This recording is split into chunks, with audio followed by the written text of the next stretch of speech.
It is officially the end of week 2, the beginning of week 3. Let's go ahead and start crowning some early award winners for the NFL. We're going to get started with an way too early bird MVP list. Joe Burrow was my favorite, and unfortunately with him being out for most of the regular season with turf toe, gonna have to reorganize the whole list, throw some people on there that might not have been on there to begin with. We'll get started with our honorable mention, the meme pick of the week, Daniel Jones. I'm bought into the Colts, but I don't know if I'm bought into Indiana Jones just yet. Might need to see a couple more weeks of good play. They managed to get lucky and beat the Broncos, who are one of the better defenses in the league. They have the current reigning defensive player of the year in Pat Surtain, but they did win on a ticky-tacky leverage call. So a lot of people think the Colts should be 1-1 and not 2-0. Daniel Jones is playing lights out. He's currently second in the league in yardage, throwing for 588 yards, 2 touchdowns, no picks. He's also ran for 3 touchdowns. Do not sleep on Daniel Jones' elusive ability. But he's going to be our honorable mentions. We'll get to number 5 on my MVP top 5, and will be Jordan Love. He's currently the captain, the commander of the best team in football. Some are saying. Not playing insane, but by no means playing bad. He's currently, let's see, Jordan Love, 35 completions, 480 yards, 4 touchdowns, no interceptions. Can't ask for anything better than that. He's spreading the love around. He's finally getting Yak and Cheese, Tucker Kraft involved. Need to find ourselves an established wide receiver 1, because like I said in the post game against the Commanders, the Packers don't have a wide receiver 1. They got 6 wide receiver 3s. One guy heats up and another guy cools down. Then this guy heats up and then another guy cools down. We need to establish a definitive number 1 wide receiver. I'd like to see Golden take that next step. They had the missed timing last week with Matthew Golden on that deep route that was slightly underthrown. Commanders DB broke it up. I need to see those deep balls be completions. That way Jordan Love can start separating himself on the stat sheet. And that'll take us to number 4. Who puts the word value in most valuable player? The Tampa Bay Buccaneers would be absolutely nothing if Baker Mayfield was not their quarterback. Baker Mayfield is the spirit and the passion of that team. Troy Aikman said it best. Baker Mayfield is an offensive lineman who can throw. He has the energy and the tenacity and the fighting will of an offensive lineman, but with a cannon of an arm, accuracy out the wazoo, and the ticker of a prime Peyton Manning. He can read a defense like no other. If you want an example, go back and watch the highlights against the Texans. Baker Mayfield had a hit where his knee looked like it exploded. He was about to start writhing in pain, but CJ Gardner-Johnson hit the button and started talking that mess. Baker sprung right up, got up in his space, and was ready to go to work. His teammates had to separate him. It was an amazing play, amazing example of tenacity and perseverance in the face of adversity. That's a lot of words. Baker Mayfield, number 4 on this list. Don't be surprised if you see him taking that next step to top 3. But for right now, he's going to be top 4.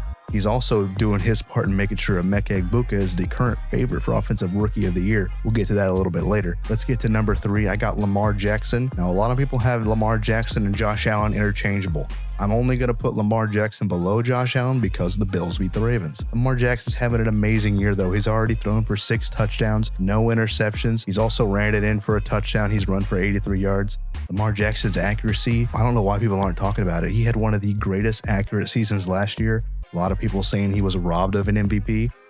He's looking to do that again this year. He's done all that only. He's done 433 yards, 6 touchdowns on 33 completions. Brother is a surgeon with the football. I'm so excited to see these Ravens as they continue going on.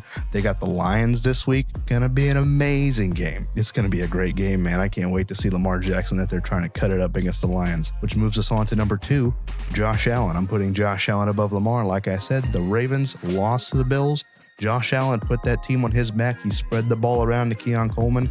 He's running it when he needs to run it. He's finding tight ends that you wouldn't think be open. He's throwing them open. Josh Allen looking to repeat MVP. He's 47 for 542 yards, 2 touchdowns, no picks, and he's also ran it in twice. Great season so far. He's looking to separate himself from the pack as we go on to this next slate of games, but a lot of people are not putting this next guy at number 1. I'm going to go ahead and take the plunge, and I'm going to put him at number 1. Justin Herbert is your current favorite for MVP as of week 2 in 2025. He's thrown 44 completions for 560 yards, 5 touchdowns, no interceptions. And he's done that against the Chiefs, whose defense is still good, and the Raiders. Pete Carroll's an amazing defensive head coach, and the Chargers dotted him up. Once Justin Herbert can get Lad going like he was going last year, it looks like Quentin Johnston is ready to rock and roll and Keenan Allen's back. Dude, they haven't even got the running game going. Justin Herbert is doing all this through the air.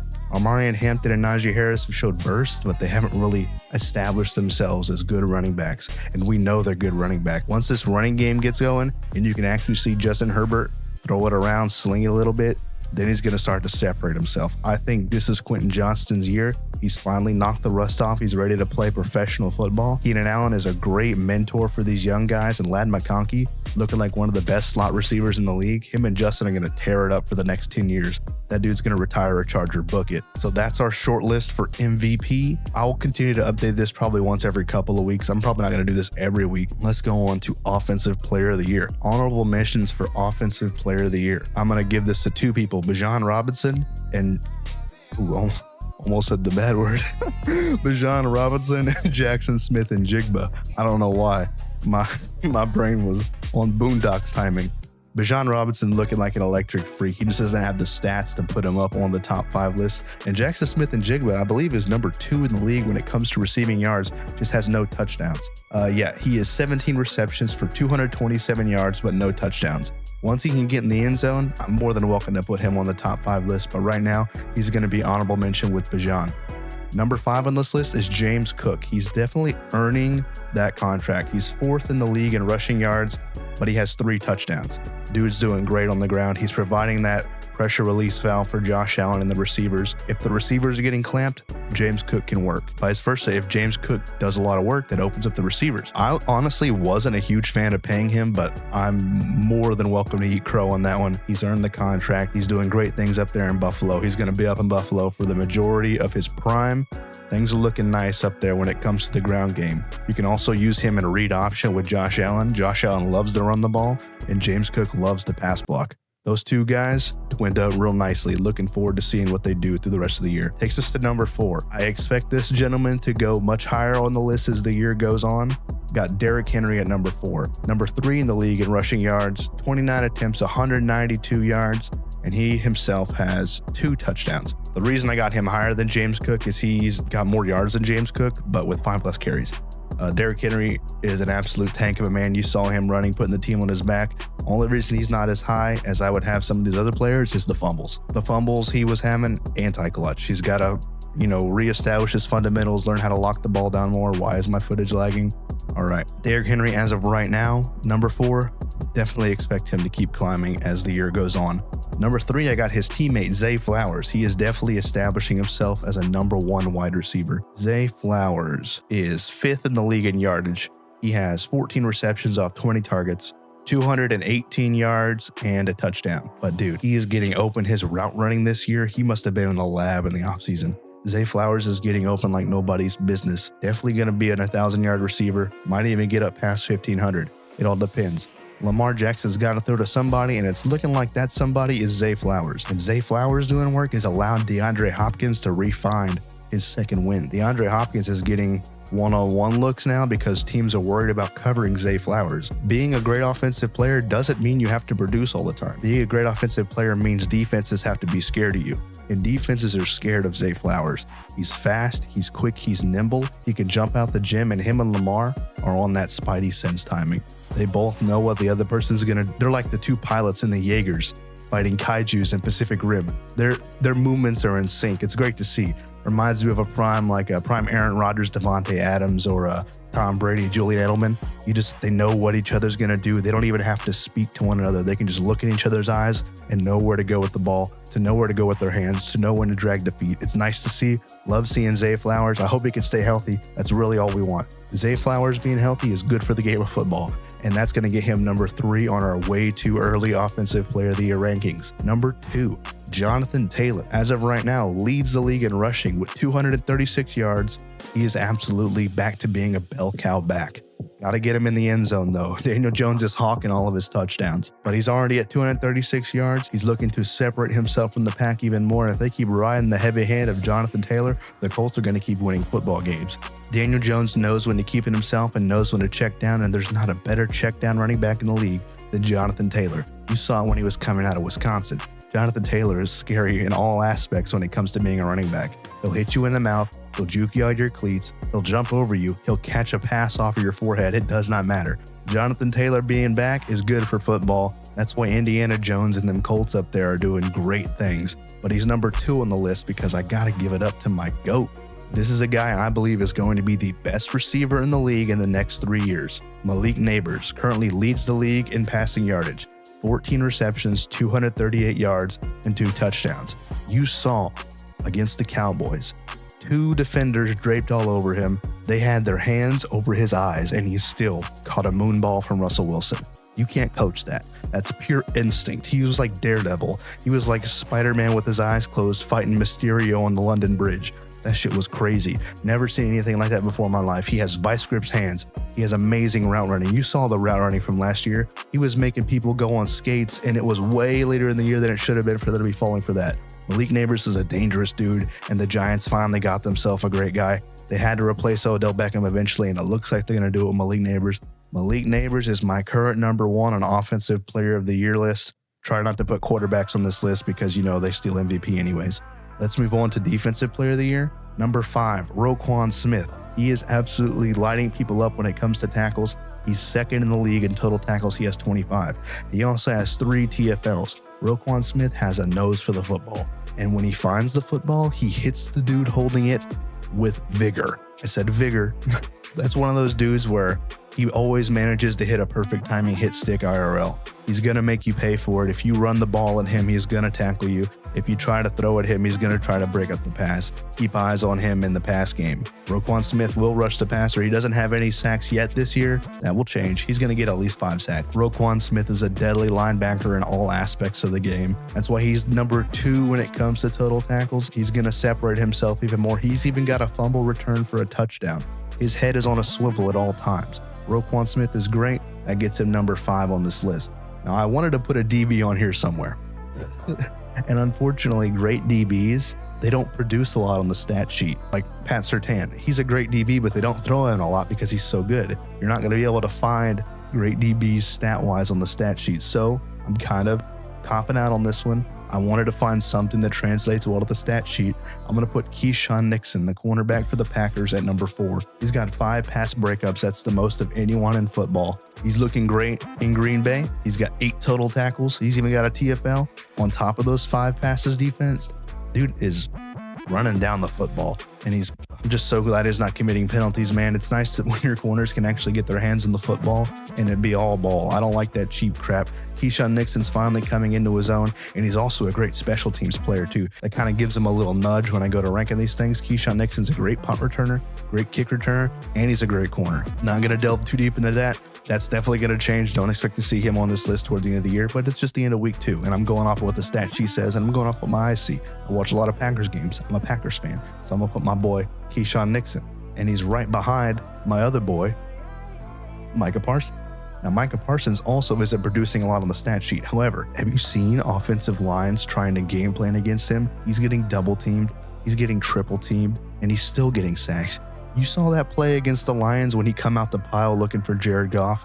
He looked like a cheetah chasing a gazelle. He was hitting that swerve, that serpentine motion, and Jared Goff had no sense at all, and he hawked him down and rocked his shit. It was great to see. He's getting on this list solely for the amount of resources it takes to stop him. Offenses are planning their entire game plan around how not to fall into the trap that is Micah Parsons, and that alone is getting him on the list. Yeah, he's not producing on the stat sheet, but it's the same way with the corners. You're not going to get a lot of sacks if each time you rush the passer, you're getting 3 of the offensive linemen to stop you. That in alone makes you valuable. That alone gets you number 3 on the way too early bird defensive player of the year list. Let's get on to someone who I think has a real shot at actually winning this award, Deion Henley, the linebacker for the Chargers. Brother is everywhere. He's in the backfield. He's in the pass game. He's breaking down runs. He's sacking quarterbacks. Dude's doing it all. Let me find his stats. Hold on. 2 sacks, 3 TFLs. He's got an interception. He's got 2 passes defensed. Brother is everywhere. He's finding the football no matter who's holding it, be it a quarterback, be it a running back, be it a wide receiver, be it a tight end, be it a lineman that picked up a fumble. It doesn't matter. Whoever's holding the football is getting tackled, and they're getting tackled quickly. This Chargers defense is flying around. Deion Henley is a freaking heat-seeking missile. We're going to call him Hellfire Henley. Dude is a Hellfire missile. Bookmark that. Hellfire Henley is the Chargers' favorite to win Defensive Player of the Year, especially if number 1 slows down a little bit, because Daiyan Henley is looking to be an all-pro, definitely looking to be a Defensive Player of the Year, but we still got number 1 to get past, and that's Myles Garrett. Myles Garrett leads the league in sacks, leads the league in TFLs. He's got 3.5 sacks, 6 TFLs, and he's looking like he's not slowing down anytime soon. Dude had a little bit of get-the-bag-itis in the offseason, but once he got that contract, back to form, baby. Myles Garrett looking to lock up another Defensive Player of the Year. I'm scared because the Packers are playing them next week. Dude, Myles Garrett's going to get Jordan Love at least once. That's just a fact of life. I don't know how we're going to game plan against him. Then they got Mason Graham on the interior, too. The Browns are a terrible organization, but their defense is nice, and Myles Garrett is the cornerstone of that defense for a reason. You can absolutely plan an offense around scheming to make sure Myles Garrett doesn't get in your backfield. And unfortunately, you can't devote that much resources to one guy without your other people faltering. Your tight ends having to chip him every now and then. That means your tight ends aren't getting open. We just had a great game with Tucker Kraft. If Tucker Kraft is worrying about double teaming Myles Garrett, there goes one of our best offensive weapons. Him being so good means you have to devote so many resources to stopping him that it makes your team worse. And that's how good of a player Myles Garrett is. So Myles Garrett, as of week 2, is the current favorite to win Defensive Player of the Year, but Daiyan Henley is right on his heels to Offensive Rookie of the Year. And right now, I don't see how it could be anyone but Emeka Egbuka. Dude has 3 touchdowns, 8 receptions for 96 yards. Him and Baker Mayfield are looking like they're going to be best friends for a long time. He's absolutely just taking the torch from Mike Evans and running with it like a perfect relay race at the Olympics. Mike Evans is slowing down, but that just leaves room for Emeka Egbuka to take the baton and run it himself. Dude's a great young offensive talent. Good to see him doing great things down there with Baker Mayfield in Tampa. They got themselves a weapon. The same way the Packers can go from Hall of Fame quarterback to Hall of Fame quarterback to Hall of Fame quarterback, it's looking like they might have got themselves a nice little weapon to take over for Mike Evans, because Mike Evans is the greatest Buccaneer of all time. Mike Evans is going to the Hall. You could not ask for a better mentor for a young offensive weapon like Egbuka to learn from than Mike Evans. 13's going to get retired by the Buccaneers the day Mike Evans is done playing football, and Emeka Egbuka is looking to emulate that as much as he can. Can't ask for a better situation for the kid. Number 2 and 3 are kind of interchangeable, but I'm going to go number 2, Tyler Warren, the tight end from Penn State playing for Indianapolis. He's everything we were promised. You saw him at Penn State running Wildcat offense successfully. Now, he's not doing any of that in Indianapolis, but he's definitely a great weapon for Daniel Jones. Tyler Warren is 11 receptions for 155 yards. Daniel Jones is hawking all the touchdowns anyways. It is what it is. He's going to get in the end zone. Best believe that. Don't you worry about it. Tyler Warren is everything Colts fans that Falcons fans were hoping Kyle Pitts would be. Tyler Warren, right out the gate, straight out the box, no assembly required, hit and go, and he's going. Brother's catching balls, trucking people, stiff arming, ready to hurdle somebody if the situation calls for it. He's great in pass pro. He's great blocking for running backs. He's doing it all. Number 3, I'm only going to do a top 3 for offensive and defensive rookie of the year. Tedero McMillan down there in Carolina. Already becoming Bryce Young's primary weapon. He's actually got more yards than Tyler Warren, 11 for 168, but, you know, it's the Panthers, man. They don't have have they won any games? I don't think they have. I drive in the beautiful sea. I want to be happy. You and I. The reason Tet is going to get ranked lower than Tyler Warren is really because the Colts are 2-0 and the Panthers haven't won a game. Yeah, it's an individual award, but team play still matters. You have to be able to be the difference to win your team's games. Emeka Egbuka is a reason that their team has won both their games. Emeka Egbuka had that clutch catch against the Falcons. There are 8 billion people in the world, and only one of them was able to catch that ball thrown by Baker Mayfield, and that was Emeka Egbuka. That was really what kept them in the game against the Falcons, and that's why they won the game. Then Emeka Egbuka got himself another touchdown versus the Texans. We all saw that thing came down to the wire. They didn't have that score. The Buccaneers are not in that game. Same way with Tyler Warren. Tyler Warren is producing for a team that's undefeated.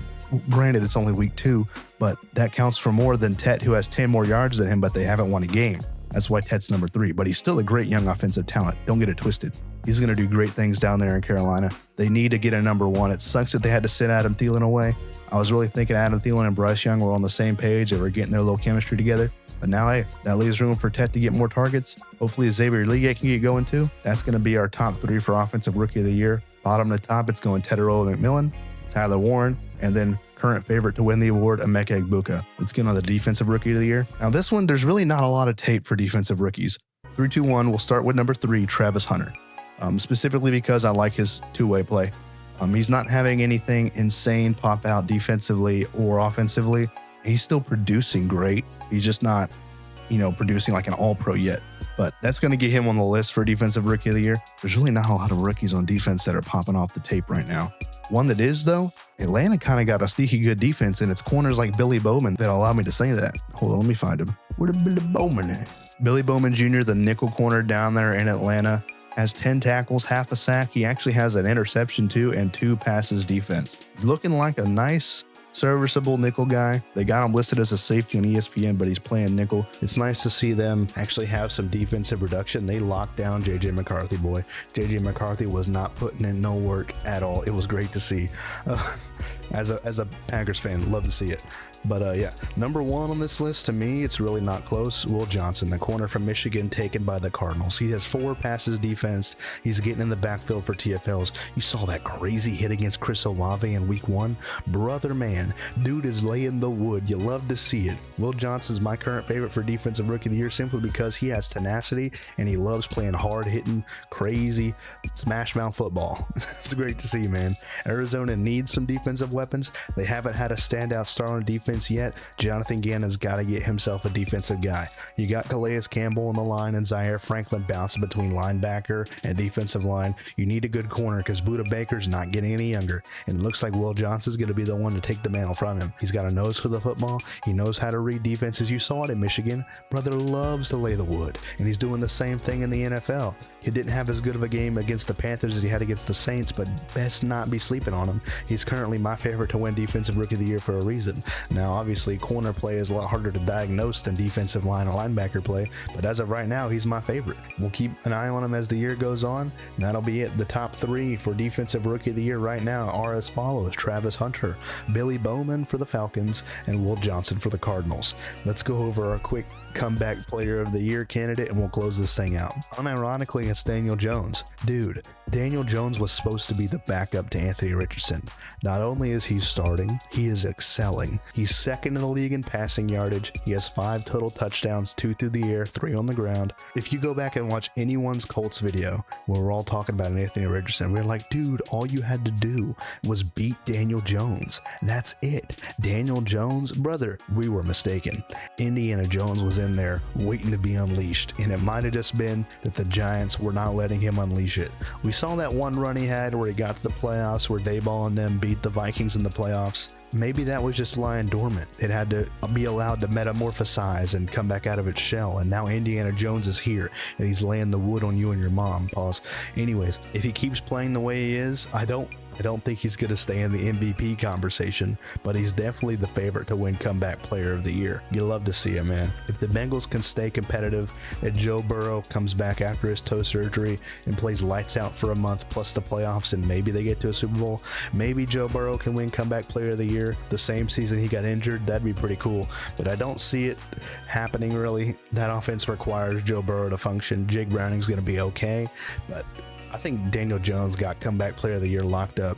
Everyone had him written off. Everyone was memeing on him, including myself. I was like, dude, he's the standard of what not to be. He's what you got to beat to be able to play football. And Anthony Richardson wasn't able to do it, and now he's making us all look like fools. Anyone who doubted Daniel Jones as of week 2 is, I don't ever want to hate on anyone. I don't ever want to see anyone fail. It's great to see someone succeed. Yeah, we talk trash, but it's football, man. The only type of failure I want to see is the type stays entirely on the field. I don't want that to ever follow anyone home. I don't ever want that to be the stigma that someone establishes for themselves, and a lot of people unfortunately had Daniel Jones written off as a failure. We were wrong. Wait to see if he maintains that momentum through the coming weeks, but as of right now, he's your favorite for Comeback Player of the Year. Let's hit a quick summary, then we'll wrap this up. Currently, as of week 2, favorites to win MVP: Justin Herbert, Josh Allen, Lamar Jackson, Baker Mayfield, and Jordan Love. Favorites to win Offensive Player of the Year: Malik Neighbors, Jonathan Taylor, Zay Flowers, Derrick Henry, James Cook. Honorable mentions: Bijan Robinson, Jackson Smith, and Jigba. Favorites to win Defensive Player of the Year: Myles Garrett, Dion Henley, Micah Parsons, Keyshawn Nixon, and Roquan Smith. Favorites to win Offensive Rookie of the Year: Emeka Egbuka, Tyler Warren, and Teteroa McMillan. Favorites to win Defensive Rookie of the Year: Will Johnson, Billy Bowman, and Travis Hunter. And the only guy I got eligible for Comeback Player of the Year right now, Indiana Jones. This has been the way too early bird awards for week 2 of the 2025 NFL season. Hope you enjoyed. We'll keep tabs on all these players. This list will get updated multiple times throughout the season. But as always, you are loved. Even if you haven't heard it in a long time, you matter to somebody. And if no one's told you that in a while, you matter to me. The fact that you're here and we're bonding over something we care about, a sport that we both care about, is a great thing. All right. It's been real. It's been fun. It's been real fun. Can't wait to see y'all on the next one. Y'all take it easy. All right.